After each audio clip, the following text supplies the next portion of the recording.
आनंद मठ। आनंद मठ और ऋषियों की अनमोल धरोहर को संजोएं।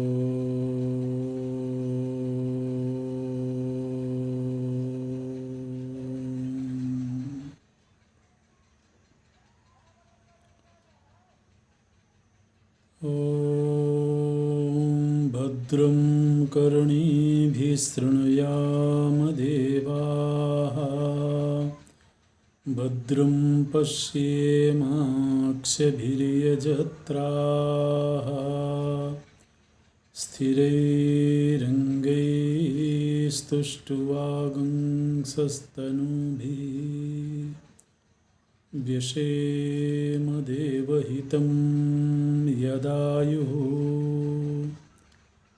स्वस्ति न इन्द्रो वृद्धस्रवाः स्वस्ति नः पूषा विश्ववेदाः स्वस्ति नस्तार्क्ष्यो अरिष्टनेमिः स्वस्ति नो बृहस्पतिर्दधातु ॐ शान्ति शान्ति शान्तिः।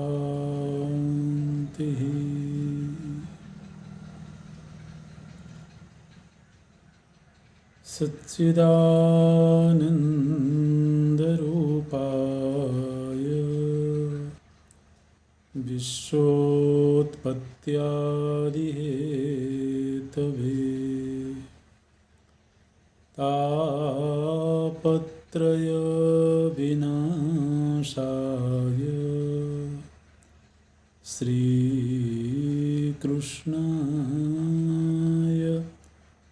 वयं नमः। श्रीकृष्णाय वयं नमः।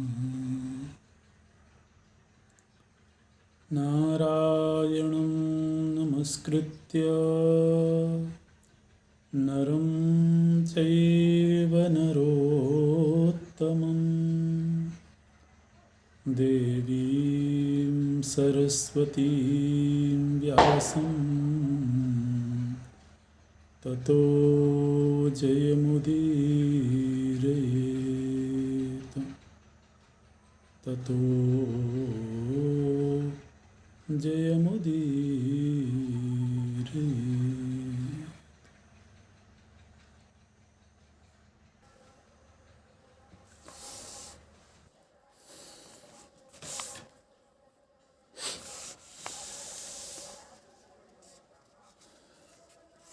महाराज विराट के ऊपर कौरवों के द्वारा आक्रमण किया गया था और दो दिशाओं से आक्रमण हुआ था। एक तरफ से त्रिगर्त नरेश सुशर्मा के द्वारा आक्रमण हुआ और दूसरी तरफ से कौरवों का आक्रमण हुआ था। कौरव सेना को अकेले इन अर्जुन के द्वारा परास्त किया गया और उस दिशा में विराट का पुत्र उत्तर गया हुआ था। आरंभ में अर्जुन सारथी बन करके गए, लेकिन जब उन्होंने देखा कि उत्तर तो भयभीत होकर के भागने लगा है। उस समय अर्जुन ने स्वयं ही मोर्चा संभाला है और सभी महारथियों को परास्त करके भगा दिया उन्होंने।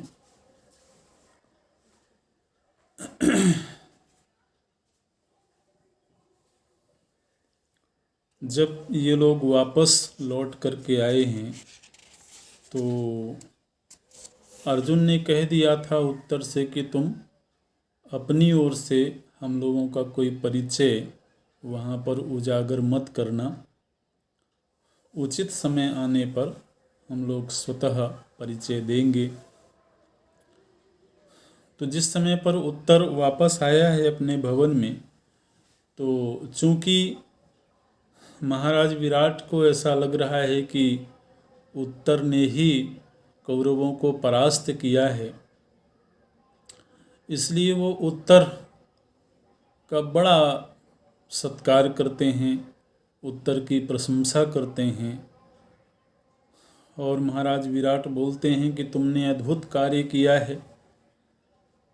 इतनी बड़े महारथियों को, इतनी बड़ी कौरव सेना को पराजित करके तुम अपने गायों को वापस ले आए, यह तो अद्भुत कार्य तुम्हारे द्वारा संपन्न हुआ है। उस समय पर चूंकि उत्तर को सत्य मालूम है और अर्जुन स्वयं वहाँ पर उपस्थित हैं, तो ऐसी दशा में उत्तर तो वह क्रेडिट स्वयं ले नहीं सकते हैं। तो उन्होंने कहा कि पिताजी, गौओं को मैं वापस लेकर के नहीं आया हूँ। जब मेरा कौरवों से सामना हुआ उस समय एक अनुपम देव कुमार वहाँ अकस्मात प्रकट हो गए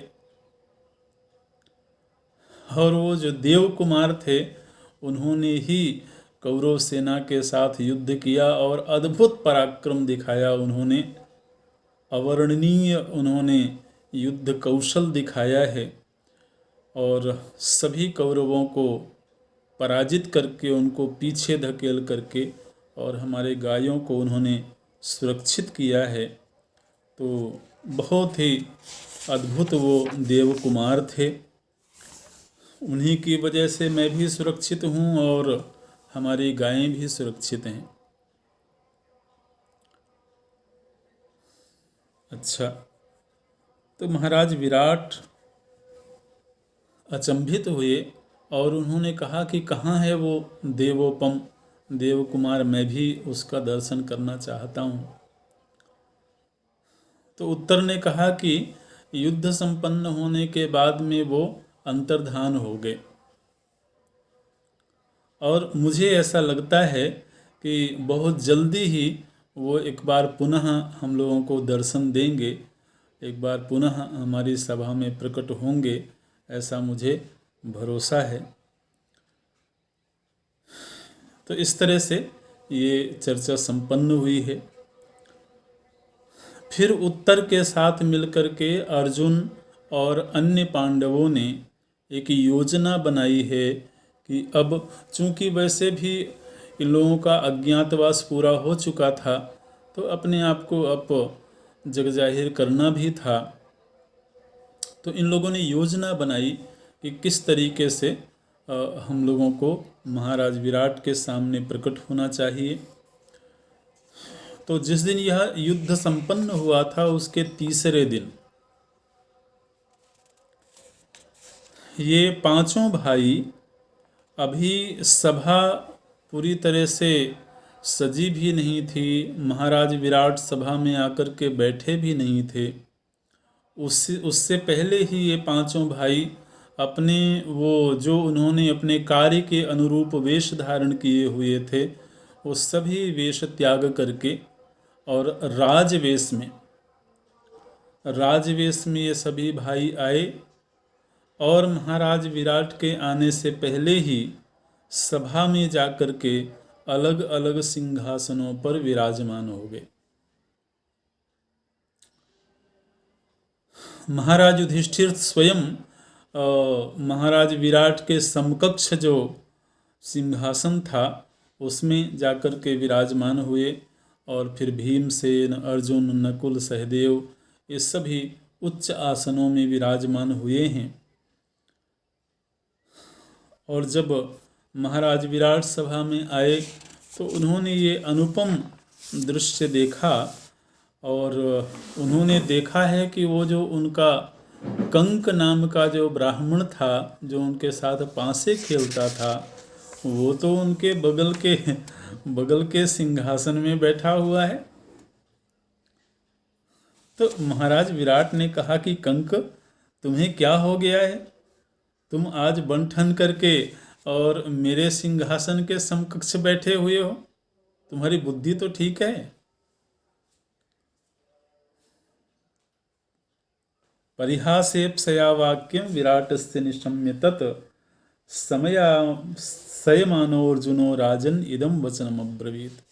अर्जुन ने जब देखा कि महाराज विराट युधिष्ठिर जी का थोड़ा सा उन्होंने उपहास किया है तो फिर अर्जुन बोल पड़े हैं। अर्जुन बोलते हैं कि राजन, इंद्रस्यार्धासनम राजन अयमारूढ़ु मर्हति ब्रह्मण्य श्रुतवांस त्यागी यज्ञशीलो दृढ़व्रता। अर्जुन बोलते हैं महाराज, ये जो आपके सिंहासन के बगल में विराजमान हैं ये आपका सिंहासन तो क्या, ये देवराज इंद्र के आधे सिंहासन में विराजते हैं।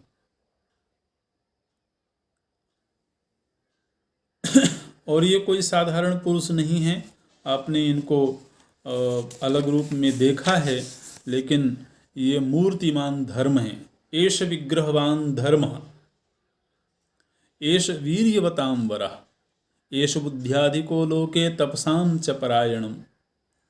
यही मूर्तिमान धर्म है, यही पराक्रमी पुरुष हैं, यही इस जगत में सर्वश्रेष्ठ बुद्धिमान और तपस्या के धनी हैं।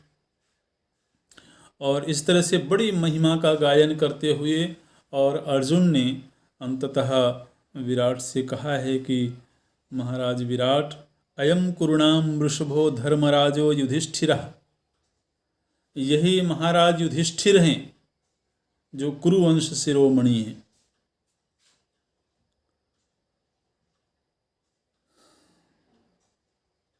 जब अर्जुन के इस वक्तव्य को महाराज विराट ने सुना तो थोड़ी देर के लिए तो वो आश्चर्यचकित रहे। फिर वो पूछते हैं कि यदि ये महाराज विराट हैं तो फिर इनके अन्य चारों भाई कहाँ हैं? भीमसेन कहाँ हैं? अर्जुन कहाँ हैं? नकुल और सहदेव कहाँ हैं? तो फिर अर्जुन ने एक एक करके सभी का परिचय दिया है। भीमसेन का परिचय दिया, नकुल और सहदेव का परिचय दिया है। जिनको आपने अपने रसोइया के रूप में रखा हुआ था, बल्लभ जो नाम था, ये असल में भीमसेन हैं। और जिनको आपने अश्वशाला के रक्षक के रूप में रखा था, ये नकुल हैं। और गौशाला के रक्षक के रूप में सहदेव हैं। आपके घर में सैरंध्री के रूप में जो रह रही हैं वो कोई साधारण स्त्री नहीं है, वो देवोपम स्त्री द्रौपदी हैं। और मैं जो आपसे वार्तालाप कर रहा हूँ, मैं अर्जुन हूँ। तो इस तरह से महाराज विराट को पांचों पांडवों और द्रौपदी जी का परिचय प्राप्त हुआ है। तो उन्होंने बहुत सम्मान किया पांडवों का, अपनी ओर से क्षमा याचना भी करी है कि इस एक वर्ष में यदि कोई गलती हुई होगी तो आप लोग क्षमा करें। और महाराज विराट ने उसी समय पर कहा कि यह जो मेरा मत्स्य देश है, यह देश मैं आपको अर्पित करता हूँ, इस देश के संचालक आप बने। और फिर एक प्रस्ताव महाराज विराट ने रखा, अपने पुत्र से बोलते हैं कि उत्तम, इस समय पर हमको पांडवों को प्रसन्न करना चाहिए, पांडवों का सम्मान करना चाहिए। कैसे सम्मान किया जाए? तो बोलते हैं कि ये जो तुम्हारी बहिन उत्तरा है, महाराज विराट के पुत्र का नाम है उत्तर और पुत्री का नाम है उत्तरा। उत्तरा को ही साल भर अर्जुन नृत्य गायन आदि की कला सिखाते रहे हैं। तो महाराज विराट बोलते हैं कि ये जो हमारी पुत्री है उत्तरा, मैं इसका विवाह अर्जुन के साथ करना चाहता हूँ। मैं अपनी यह पुत्री अर्जुन को सौंपना चाहता हूँ। उत्तर ने भी इस प्रस्ताव का समर्थन किया और फिर पांडवों के सामने महाराज विराट ने निवेदन किया है कि मैं अपनी इस पुत्री को धनंजय की धर्म पत्नी बनाना चाहता हूँ।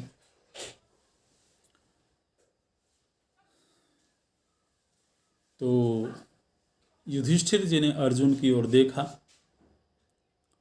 अर्जुन बोलते हैं, महाराज 1 वर्ष तक मैंने इसको शिक्षा दी है और इस 1 वर्ष के दौरान इसने मेरे प्रति एक पिता की भांति विश्वास किया है। मैंने इसको शिक्षा दिया है और पूरी मर्यादा का ध्यान रखते हुए मैंने इसको शिक्षा दिया है और यह भी उसी रूप में मेरा सम्मान करती रही है। इसलिए मैं इसको अपनी पत्नी के रूप में तो स्वीकार नहीं करूँगा, लेकिन मैं इसको अपनी पुत्र वधू के रूप में स्वीकार कर सकता हूँ, क्योंकि पुत्री और पुत्र वधू ये एक ही समान होती हैं। तो इस नाते से मैंने चूँकि इसको शिक्षा दिया है, इसलिए इसको मैं अपनी पुत्री के रूप में, पुत्र वधू के रूप में स्वीकार करना चाहता हूँ। मेरा पुत्र है अभिमन्यु।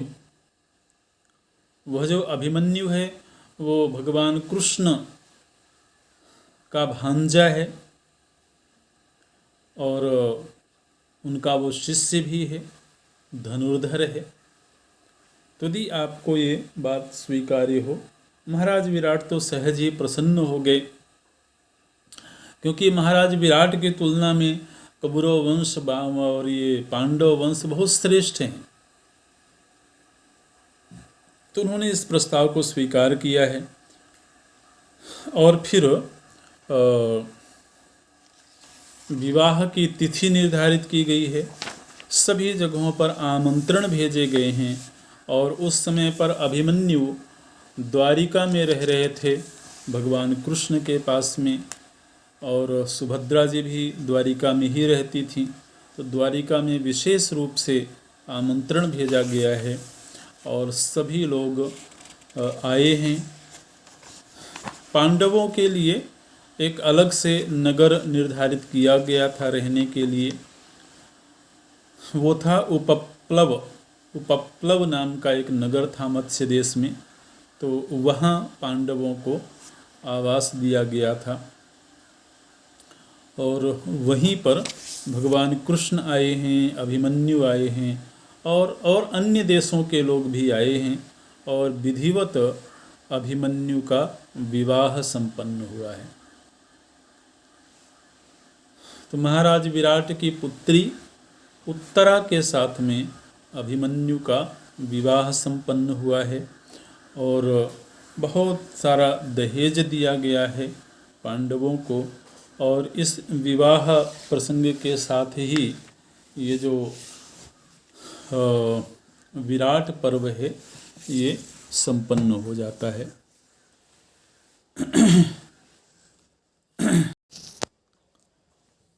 जिस समय पर अभिमन्यु का विवाह संस्कार संपन्न हुआ, उस समय पर भगवान कृष्ण और बलराम जी और अन्य यदुवंशी तो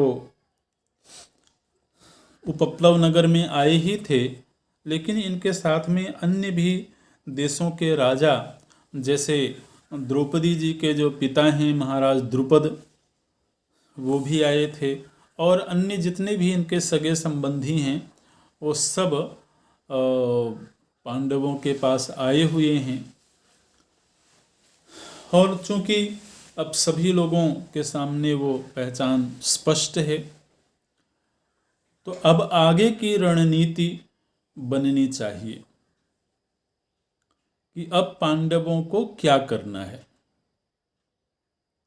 किस तरह से उन्हें हस्तिनापुर में जाना है, किस तरह, चूंकि शर्तें पूरी हो चुकी हैं, 12 वर्ष और 1 वर्ष की जो शर्त थी वो पूरी हो गई है, तो अब आगामी योजना क्या होनी चाहिए।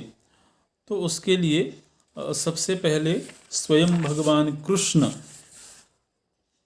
अपनी ओर से बोलते हैं। एक दिन महाराज विराट की सभा में एक विशाल सभा का आयोजन किया गया है।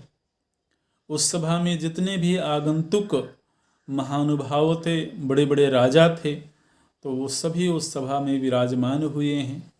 स्वयं भगवान कृष्ण के द्वारा वो सभा आयोजित की गई थी पांडवों के हित के लिए।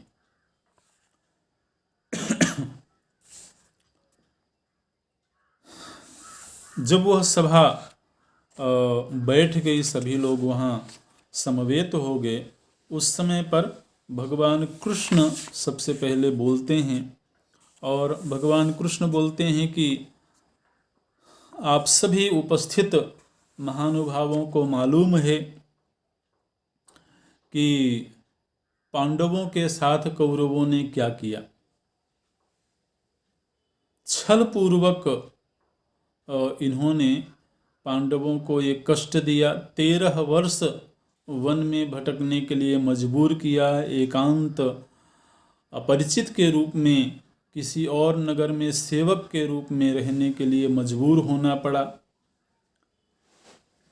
तो ये सब आप लोगों को मालूम है, लेकिन इसके बावजूद दुर्योधन बाल्यकाल से इनको तरह तरह के प्रताड़नाएं देता रहा, लेकिन महाराज युधिष्ठिर और उन्हीं के नेतृत्व में किसी भी पांडव ने कोई भी अधर्म का मार्ग नहीं चुना।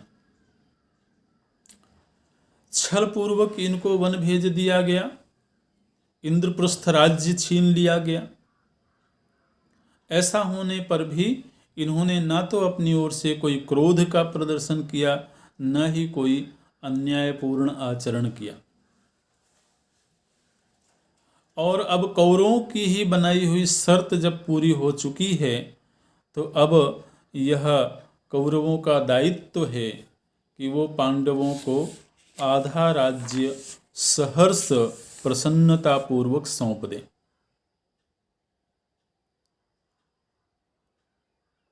लेकिन इसके लिए हम लोगों को किसी बहुत योग्य व्यक्ति को दूत के रूप में भेजना होगा। कौरवों के पास में एक विश्वस्त दूत को भेजना होगा, और वह ऐसा दूत हो जो धर्मशील हो, पवित्र हो, कुलीन हो, और वहाँ जाकर के सावधानी पूर्वक हम लोगों के द्वारा जो प्रस्ताव भेजा जाएगा उस प्रस्ताव को वहाँ प्रस्तुत करे। वह दूत ऐसा होना चाहिए जो सामर्थ्यवान भी हो, क्योंकि हो सकता है कि हमारे प्रस्ताव को सुनकर के कौरव रुष्ट हो जाएं, रोष में आ जाएं, तो इसलिए उसे समर्थ भी होना चाहिए और पूरी दृढ़ता के साथ में आधा राज्य युधिष्ठिर को मिल जाए, ये बात भी रख सके। ऐसे किसी दूत को हमें भेजना चाहिए। दूतः समर्थः प्रशमाय तेषां राज्यार्धदानाय युधिष्ठिरस्य। तो ध्यान रखें, ये जो विचारणा हो रही है ये महाराज विराट की सभा में हो रही है, जिनके यहाँ पर पांडव अज्ञातवास के रूप में 1 वर्ष रहे हैं, बाद में उनके संबंधी हुए हैं, और उस सभा में वो सभी बड़े बड़े राजा बैठे हुए हैं जो पांडवों के शुभ चिंतक हैं। स्वयं भगवान कृष्ण, सात्विकी, बलराम जी और यदुवंश के भी जो श्रेष्ठ श्रेष्ठ महानुभाव हैं वो भी वहाँ पर विराजमान हैं। तो उस सभा में भगवान कृष्ण के द्वारा ये प्रस्ताव रखा गया है।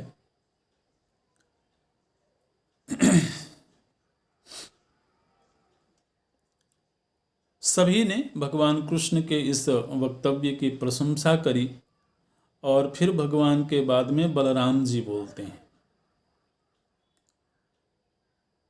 बलराम जी ने कहा कि कृष्ण ने जो बातें कही हैं वो बहुत ही धर्मानुकूल और शास्त्र सम्मत बातें हैं और हम सभी को कृष्ण की बातों का अनुमोदन करना चाहिए। निश्चित रूप से युधिष्ठिर धर्मशील हैं, धर्मपरायण हैं,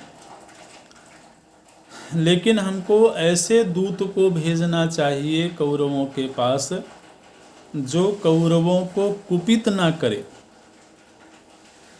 वो कोई ऐसी बात ना करे जिससे कि कौरव कुपित होवें, क्रोधित होवें, उनके मन में युद्ध की इच्छा जागे। हम लोगों को पहले से ही युद्ध की पृष्ठभूमि बना करके और बात नहीं करनी चाहिए। बलराम जी बोलते हैं, देखिए ये जो आपने कहा कि कौरवों ने छल पूर्वक पांडवों को इस तरह से वनवास दिया, मैं ऐसा नहीं मानता हूँ।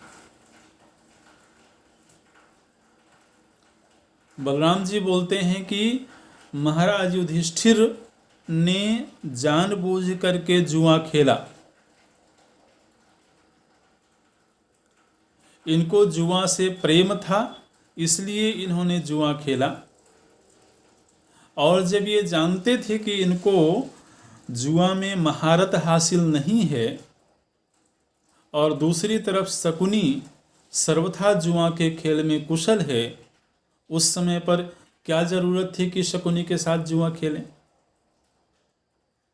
अगर आप ये जानते हैं कि आप शकुनी के सामने परास्त हो सकते हैं तो आपको जुआ नहीं खेलना चाहिए था, लेकिन आपने शकुनी को ही ललकारा जुआ खेलने के लिए। तो मैं नहीं मानता हूं कि शकुनी ने कोई अपराध किया है। पासे का खेल है, जो जीतेगा वो शर्त जीतेगा। तो पांडवों को यदि वनवास हुआ, पांडवों को यदि इस तरह से अज्ञातवास में रहना पड़ा, तो इसमें कौरवों का कोई दोष है, मैं ऐसा नहीं मानता हूं। पांडवों ने जुआ खेलने से पहले ही जो शर्त रखी गई थी उस शर्त को स्वीकार किया इन्होंने, और शर्त स्वीकार करके ही इन्होंने जुआ खेला।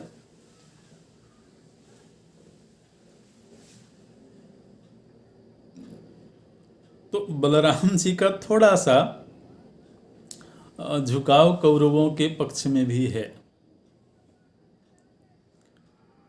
बलराम जी जब ऐसा बोल रहे थे उस समय उन्हीं के यदुवंश के ही एक श्रेष्ठ पुरुष हैं सात्यकी। सात्यकी को बलराम जी की बातों से बड़ा क्रोध आया। उसी सभा में बैठे हुए थे वो, और उनको क्रोध आया, एकदम से वो उछल पड़े सिंहासन से और सभा के बीच में आकर के और वो बलराम जी की आलोचना करने लगे।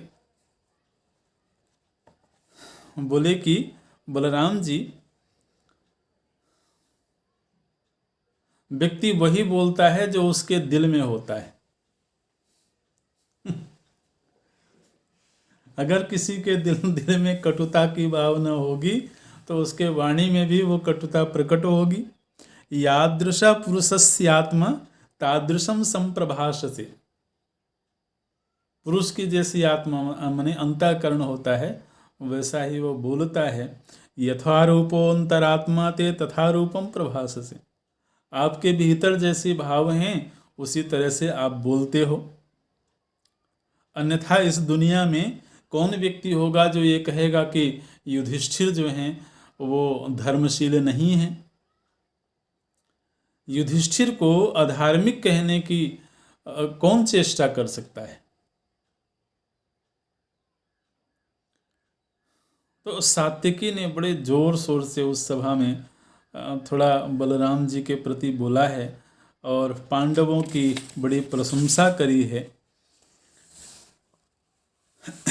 सभी लोग चुपचाप सुनते रहे। भगवान कृष्ण भी हैं वहाँ पर, उन्होंने भी सब सुना है। और सात्यकी ने कहा कि मैं समझता हूँ कि कृष्ण जी ने जो कहा है उसी में सभी की सम्मति होनी चाहिए, और पांडवों ने अपनी ओर से कोई अन्याय का आचरण नहीं किया है। जुए की जहाँ तक बात है तो जबकि कौरव जानते थे कि युधिष्ठिर को अच्छी तरह से जुआ खेलना नहीं आता है, लेकिन फिर भी उन्होंने बलात् उनको आमंत्रित किया जुआ खेलने के लिए। और ये तो क्षत्रिय धर्म है कि यदि कोई सामने से ललकारे तो क्षत्रिय उसका सामना करे, लेकिन फिर भी हम ये मानते हैं कि ये छल पूर्वक ही ऐसा कार्य हुआ है। सात्विकी के बोलने के बाद में महाराज द्रुपद बोलते हैं। महाराज द्रुपद उस समय पर उस सभा में सबसे वयोवृद्ध व्यक्ति हैं, सम्मानित राजा हैं। तो महाराज द्रुपद बोलते हैं कि सात्विकी की बातें मुझको बिल्कुल ठीक जान पड़ती हैं, और बलदेवस्य वाक्यम तो मम ज्ञाने न युज्यते।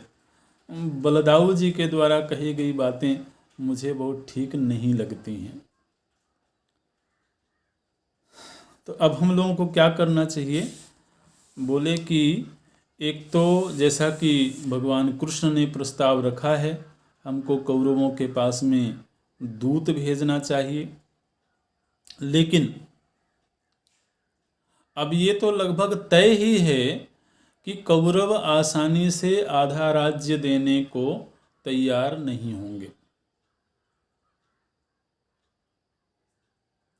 वो फिर से कोई ना कोई छलपूर्ण कार्य करने की चेष्टा करेंगे, क्योंकि दुर्योधन के भीतर जो प्रतिस्पर्धा और लालच की वृत्ति है वो सर्वविदित है। इसलिए एक तरफ तो हमें दूत भेजना ही चाहिए ताकि ये पता लग सके कि उनके मन में क्या बात है अब, लेकिन उसके साथ ही अब हमको देश देशांतर के राजाओं के पास आमंत्रण भी भेजना चाहिए युद्ध के लिए। इसके पहले कि कौरव अपनी ओर से राजाओं के पास आमंत्रण भेज दें, क्योंकि उस समय का नियम ये था, उस समय की व्यवस्था ये थी कि पूर्वाभिपन्नाः संतश्च भजन्ते पूर्वचोदनम। बोले कि जिस राजा के पास प्रथम निमंत्रण जिसकी ओर से आएगा, अगर युद्ध की स्थिति बनती है तो वो राजा उसी के पक्ष में जाकर के खड़ा होता है। तो इसलिए बहुत शीघ्र ही हम लोगों को अपने अन्य दूतों को नियुक्त करके और अति शीघ्र भेजना चाहिए देश देशांतर के राजाओं के पास में। राजाओं के नाम भी लिए हैं महाराज द्रुपद ने कि इन राजाओं के पास हमको भेजना चाहिए अपने दूत।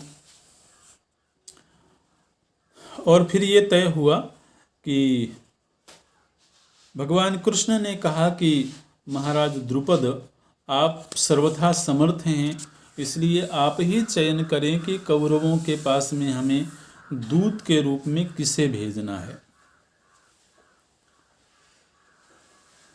महाराज द्रुपद ने कहा कि हमारे जो पुरोहित हैं वो सर्वथा इस कार्य के योग्य हैं, क्योंकि वो तपस्वी भी हैं, धर्मशील भी हैं, और उनमें किसी भी प्रकार का पक्षपात पूर्ण भाव नहीं है, ना ही किसी प्रकार की भय वृत्ति है।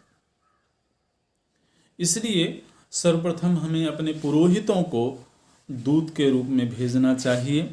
भगवान कृष्ण ने कहा कि बिल्कुल ठीक है, अब आप सर्वथा कुशल भी हैं, समर्थ हैं, इसलिए आप इस कार्य को संपन्न करें। और फिर भगवान कृष्ण और बलराम जी और अन्य जो लोग आए हुए थे वो वहाँ से विदा होकर के द्वारिका को वापस चले गए। महाराज द्रुपद ने अपने पुरोहितों को बुला करके उनको समझाया है कि कौरवों की सभा में जाकर के क्या बातें करनी है। उनके भेजे हुए ब्राह्मण दूत के रूप में कौरव सभा में गए हैं। पीछे से पांडवों ने अपने दूतों को अलग अलग देशों में युद्ध का आमंत्रण पत्र लेकर के भेज दिया है। लेकिन जब तक ये योजना उपप्लव नगर में हो रही थी पांडवों की ओर से, इस सब घटनाओं की जानकारी दुर्योधन को हो रही थी, क्योंकि दुर्योधन ने अपने गुप्तचरों को नियुक्त किया हुआ था। तो इधर पांडवों ने अपने दूतों को भेजा है, उधर कौरवों ने भी अपने दूतों को अतिशीघ्र अन्यान्य देशों में भेज दिया। और अभी युद्ध का कोई ऐसा निश्चय नहीं हुआ है, लेकिन दोनों ओर से गुप्त रूप में तैयारियां आरंभ हो गई। भगवान कृष्ण द्वारिका जा चुके थे, तो पांडवों ने यह तय किया कि निश्चित रूप से द्वारिका में भी किसी को जाना चाहिए। युद्ध के लिए हमको सहायता हेतु द्वारिका में जाकर के भी हमें निवेदन करना चाहिए सहायता के लिए। तो द्वारिका के लिए अर्जुन स्वयं ही नियुक्त हुए हैं कि अर्जुन स्वयं जाएंगे भगवान कृष्ण के पास और उनसे निवेदन करेंगे, औपचारिक रूप से निवेदन करेंगे कि भगवान कृष्ण युद्ध में उनकी सहायता करें। अब आप सोचें कि उस समय गुप्तचर कितने सजग रहे होंगे। हालांकि उस समय इस तरह की कोई टेलीफोन वाली तकनीक नहीं थी, क्योंकि उसका जिक्र नहीं आता है कहीं पर भी, लेकिन ऐसा होने पर भी अर्जुन इधर उपप्लव नगर से निकले हैं द्वारिका जाने के लिए और उधर दुर्योधन को खबर लग गई। और दुर्योधन ने शीघ्रगामी घोड़ों का चयन करके और ये सोच करके कि अर्जुन से पहले मैं कृष्ण के पास पहुंच जाऊं, क्योंकि भगवान कृष्ण के प्रति दुर्योधन के मन में कोई भक्ति भाव तो नहीं है, लेकिन इतना तो मालूम ही है कि भगवान कृष्ण महारथी हैं। उनके पास में अद्भुत पराक्रम है, अद्भुत सेना है द्वारिका के पास में। तो युद्ध में हमको उनकी भी सहायता चाहिए। तो उधर से दुर्योधन चला है, इधर से अर्जुन चले हैं। और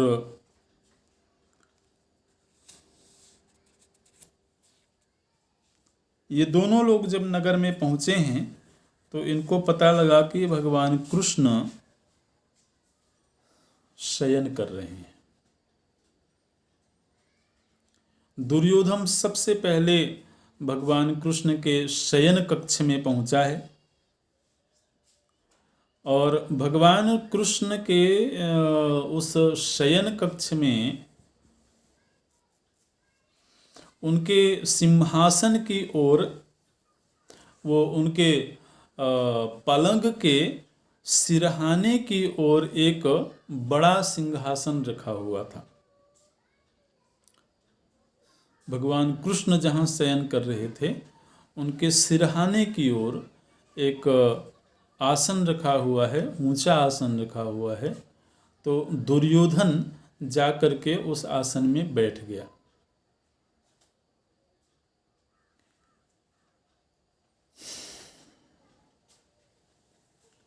दुर्योधन के बाद अर्जुन उस शयन कक्ष में गए, और अर्जुन जब गए हैं तो वो भगवान के चरणों की ओर बैठे नहीं हैं, भगवान के चरणों की ओर हाथ जोड़ करके खड़े रहे।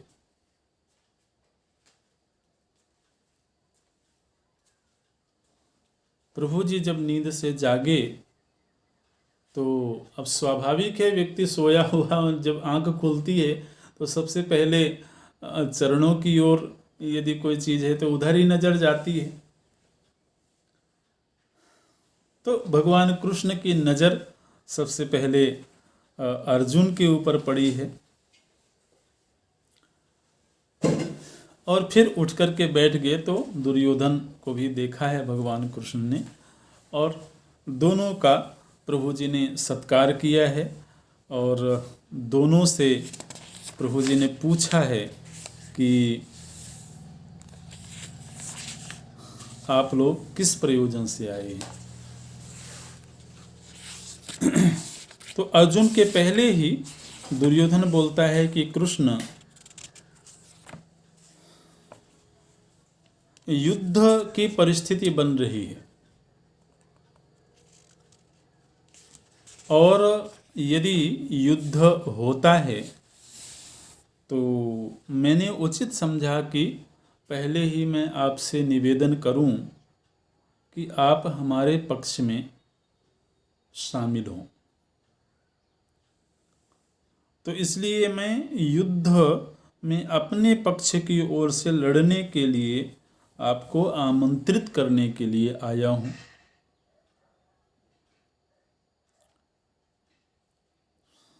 अच्छा,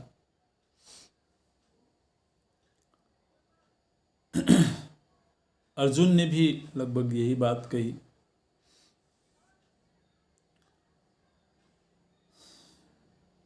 भगवान कृष्ण बोलते हैं कि अब चूंकि दोनों लोग एक ही बात के लिए आए हो, तो सबसे पहले मैंने देखा तो अर्जुन को था। दुर्योधन बोलता है कि लेकिन आपके पास तो सबसे पहले मैं आया हूँ। और जैसे कि उस समय का नियम था कि राजा के पास में जो प्रथम निमंत्रण भेजेगा उसी की ओर से उसे लड़ना है, ऐसा एक सार्वभौम एक नियम बना हुआ था।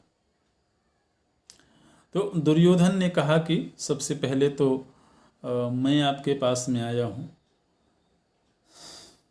भगवान कृष्ण बोलते हैं कि दुर्योधन, फिर ऐसा है कि चूंकि मैंने सबसे पहले अर्जुन को देखा है और तुम सबसे पहले आए हो, ऐसी दशा में मैं तुम दोनों की सहायता करूंगा।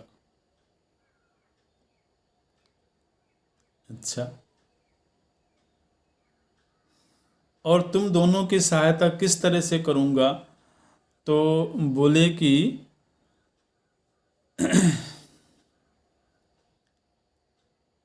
एक तो मेरी सेना है जिसमें 10 करोड़ गोपों की एक विशाल सेना है, उसको नारायणी सेना बोलते हैं।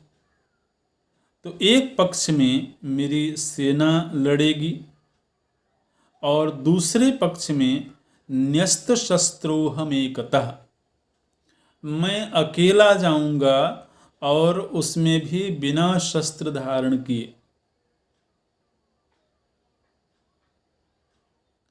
भगवान कृष्ण बोलते हैं कि शास्त्रों का ऐसा नियम है, शास्त्रों की ऐसी आज्ञा है कि बालकों को पहले उनकी अभीष्ट वस्तु प्रदान करनी चाहिए, क्योंकि बालकों में जरा धैर्य की कमी होती है। तो अगर उन्होंने कुछ मांगा तो पहले उनको देना चाहिए, और बड़े तो थोड़ा धैर्यवान होते हैं तो थोड़ी देर तक वो रुक सकते हैं। तो इस शास्त्रीय व्यवस्था के अनुसार अर्जुन तुमसे छोटा है। तो हम पहले अर्जुन को ही ये अधिकार देते हैं कि वो पहले अपना प्रस्ताव रखें कि वो किसको चुनना चाहते हैं।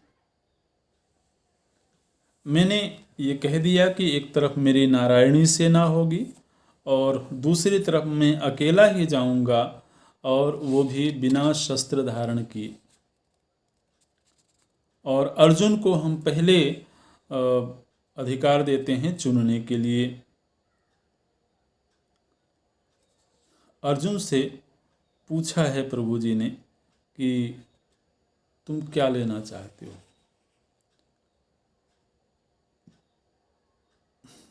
अर्जुन ने कहा कि भगवन वरयामास केशवम, मैं तो आपको ही चुनना चाहता हूँ, आपको ही लेने के लिए आया था और आपको ही मैं लेना चाहता हूँ।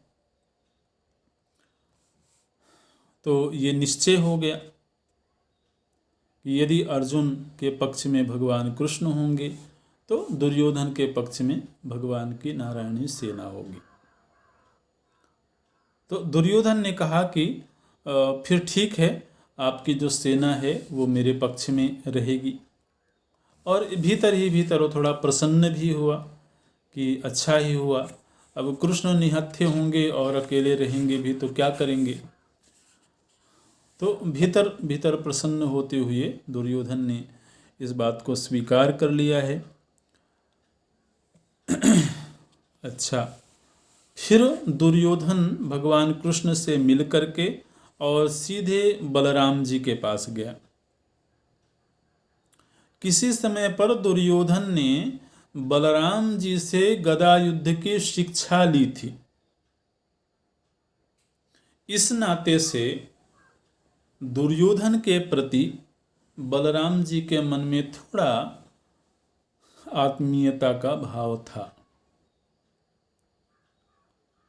बलराम जी के पास में गया है दुर्योधन और बलराम जी ने पूछा है तो उसने बताया कि मैं इस प्रयोजन से आपके पास आया हूँ।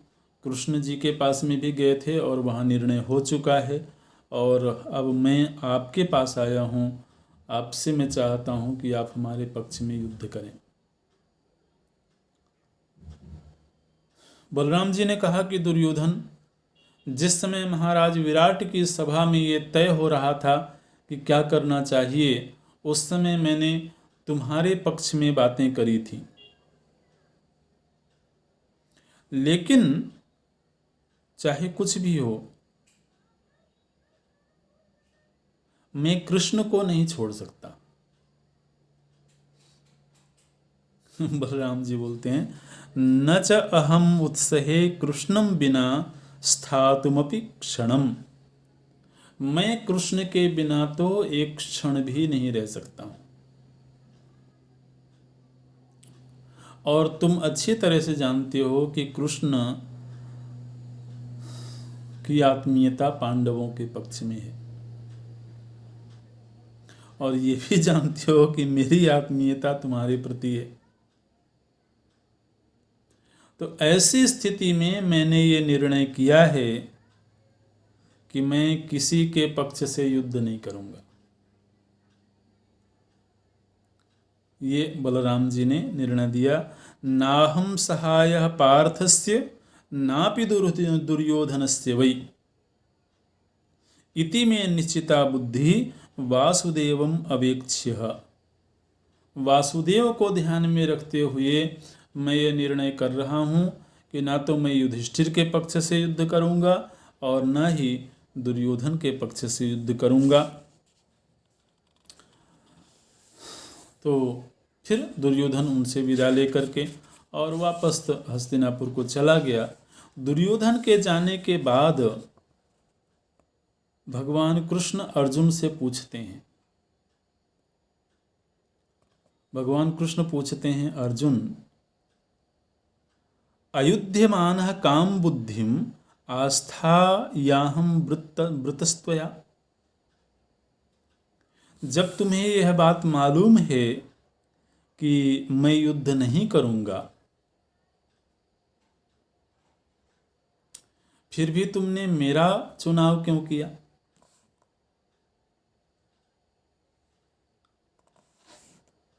और जबकि तुम्हारे पास में उस समय ये विकल्प था कि तुम मेरी जगह मेरी नारायणी सेना को भी चुन सकते हो।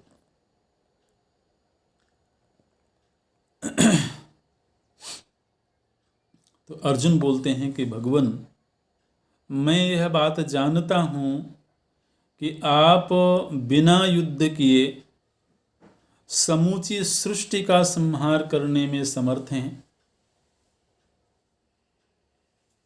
और मैं स्वयं भी समूची कौरव सेना को अकेले ही समाप्त करने में समर्थ हूँ। ये मैं अच्छी तरह से जानता हूँ, और मैं ये भी जानता हूँ कि दुनिया में यश वही है जहाँ आप हैं।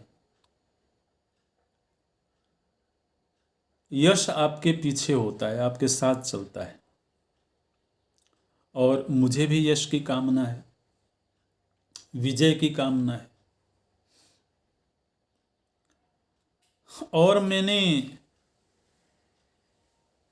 बहुत काल समय से ही, बहुत पहले से ही मन में ये इच्छा रखा हुआ था, ये कामना की हुई थी कि किसी दिन आप मेरे सारथी बने। सारथी बने माने रथ के सारथी बने ऐसा जरूरी नहीं है, जीवन के सारथी बने। बोलते हैं सारथ्यम तो त्वया कार्यम इति मे मानसम सदा। हमेशा मेरे मन में ये बात रही है कि आप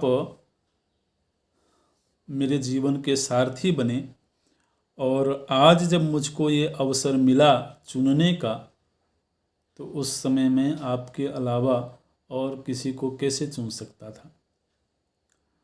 चिररात्रेप्सितम कामम तद भवान कर्तुमर्हति। तो चिरकाल की मेरी अभिलाषा थी कि आप मेरे मार्गदर्शक बने, आप मेरे सारथी बने, आपके ही मार्गदर्शन में मेरा आगे का जीवन हो। इसलिए आज वो कामना मुझे लगता है कि पूरी हो रही है। तो मैंने आपको ही चुना है, और आपके अलावा किसी को मैं चुन भी नहीं सकता था। तो भगवान कृष्ण ने अर्जुन की बड़ी प्रशंसा करी है, और इस तरह से ये तय हो गया कि भगवान कृष्ण पांडवों के साथ रहेंगे। ओम, यहीं पूरा करते हैं। ओम पूर्णमदः पूर्णमिदं पूर्णात् पूर्णमुदच्यते पूर्णस्य पूर्णमादाय पूर्णमेवावशिष्यते। ओम शांति शांति शांति। हरि ओम श्री गुरुभ्यो नमः। हरि ओम।